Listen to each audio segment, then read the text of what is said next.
Hello everyone. In today's General English session, we'll go through the first part of the Chinese American writer Nellie Wong's poem When I Was Growing Up. Last class, you have already gone through an introduction to the poem and the poet. Now, today, before we move into the text of the poem, let's just recap the important points that were discussed in the last class. As you know, this is an autobiographical poem and it can also be called as an immigrant narrative because the writer of this poem is from Chinese origin who has migrated to America. And that is why this is also called as Chinese American or Asian American writing. And here the writer brings in many immigrant issues, mainly the problem of fitting in, which means how these people from a different culture find it difficult to adapt to the new culture because they have to compromise on many things that are specific to their culture. So, as a result of that, most of them resort to a sort of imitation. They try to imitate the dominant culture, and that is one solution that they adopt to compensate for their identity crisis. So this is what we call as cultural assimilation, wherein the minority culture adapts to the culture of the majority group. And this also gives rise to racism because, as we see here, the Chinese are often insulted for their yellow skin, and which is quite racist. And with regard to this particular poem, it is written in a conversational style, and one technique that the author has adopted is that less use of or even no use of capitalization, so which is the author's own peculiar way of giving vent to her resistance. When I was growing up. Nellie Wong.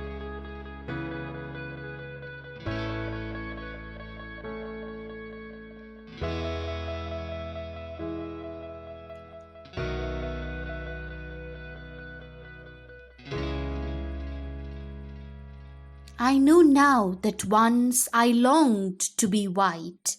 How, you ask? Let me tell you the ways.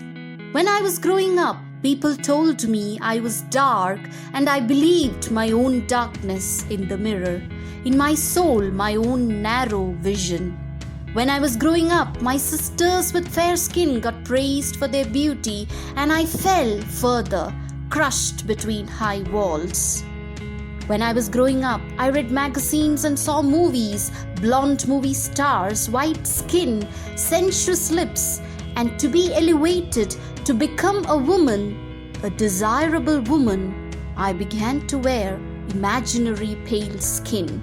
When I was growing up, I was proud of my English, my grammar, my spelling, fitting into the group of smart children, smart Chinese children, fitting in, belonging, getting in line. When I was growing up and went to high school, I discovered the rich white girls, a few yellow girls, their imported cotton dress, their cashmere sweaters, their curly hair, and I thought that I too should have what these lucky girls had. When I was growing up, I hungered for American food, American styles coded white and even to me. A child born of Chinese parents, being Chinese, was feeling foreign, was limiting, was un-American. The first two lines, I know now that once I longed to be white. Here, through the words like once and longed, the poet uses past tense to tell us that she is talking about her past feelings. and at present the feeling has changed. The poetic persona earlier wanted to be white in color, fair, whereas now she does not wish to be white. So her ideology has undergone a positive change.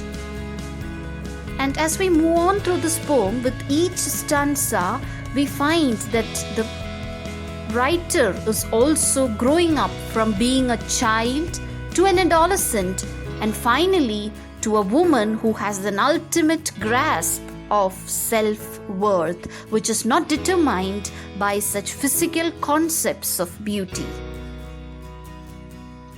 We should note that the line, "When I was growing up," is the most often repeated line in the poem. This line has been repeated 11 times in the poem. So it is employed as a technique to explore how the poetic persona has grown, not just in age, but also in her attitude with the passing of time. And each stanza begins with this line. So here she tells us how the society told her or branded her as dark, and she was immature enough to accept what the society said. She also believed in her darkness, or let's say the society made her to believe in her darkness. And here we have a contrast with the color of the skin, which is dark, whereas the color of the soul is always determined to be pure, which is symbolized by white color. But at the same time, we have something positive to note here, that is, she says she herself accepts now, at present, now that she is mature enough, finally she accepts that this vision of hers that she had as a child was narrow, because this is not the right attitude. By believing what others say and following that, determining one's own self-worth is not a right attitude, which she has accepted now. In the next stanza, the poet talks about how beauty has become a stereotype when only white is projected as beautiful. So this is a racial stance, and this becomes more severe when even among sisters one is fair and the other is dark, and when the fairer one gets all the attention from people, the darker one is ridiculed for the color of her skin. It results in sibling rivalry, that is, the sisters hating each other.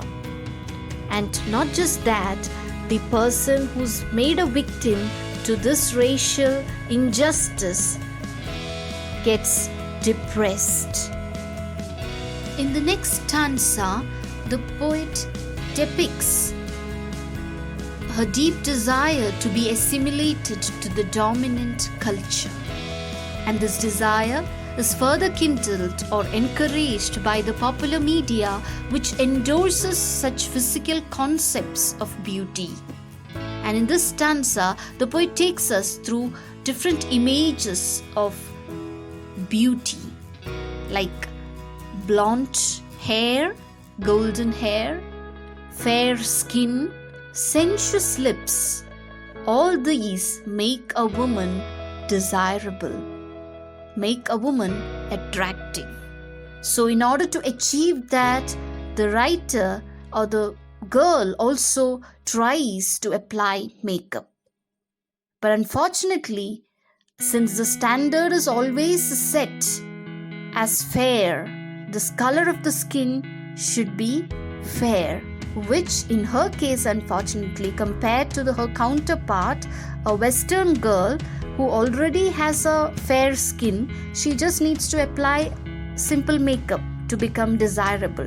Whereas in the case of this Chinese American girl, she has this, in order to reach that set standard, she has to have a fair skin, which is impossible for her because she is she doesn't have such a skin by birth. So compared to her Western counterpart, she is at a disadvantage there. In the next stanza, the girl shifts to a positive note by explaining how proud she is about her English, her grammar, her spelling, and about her smartness. But immediately, through phrases like fitting in, belonging, and getting in line, she tells us how all these qualities would only get her this status of being smart among Chinese children. Whereas that is not where she wants to find herself. So here she forgets that it is her rightful place. So by bringing in this contradiction in the stanza, the poet is trying to describe her pathetic situation. She's a Chinese, but at the same time she doesn't want to accept that identity of hers. The next stanza, she says how she's jealous of the lucky girls in her high school. Why does she call them lucky? Because they are rich. These girls, mostly American girls and a few Chinese, they have money, they have imported dress, and they have curly hair. So everything that she desires for herself. And in the next stanza, she openly admits her hunger for American food and style because they are coded white and even, which means the American food and style is always considered as white, beautiful, and even perfect. That is what everybody should desire for, is the kind of idea that is often circulated. So finally, she arrives at the conclusion that everything related to her Chinese culture is negative. She considers her culture as foreign or strange. Her culture is limiting, which does not allow her to be acceptable because her culture is un-American. And this is a classic example of cultural assimilation. How one's culture loses its worth when it comes into contact with another culture. So these lines portray the shame she feels due to her Chinese identity. The words like foreign, limiting, and un-American hold negative connotation, and these words or these phrases help us to understand the level of self-loathing, or how she is ashamed of herself because of her identity. How she has been driven to such a state because of this standard, common general standard that the dominant culture has set. Dear students, I hope you have got a general idea about how Nellie Wong presents the problem of cultural assimilation and how it affects individual mentality through these lines. The last part of the poem will be taken up by Sister Shanti. Thank you.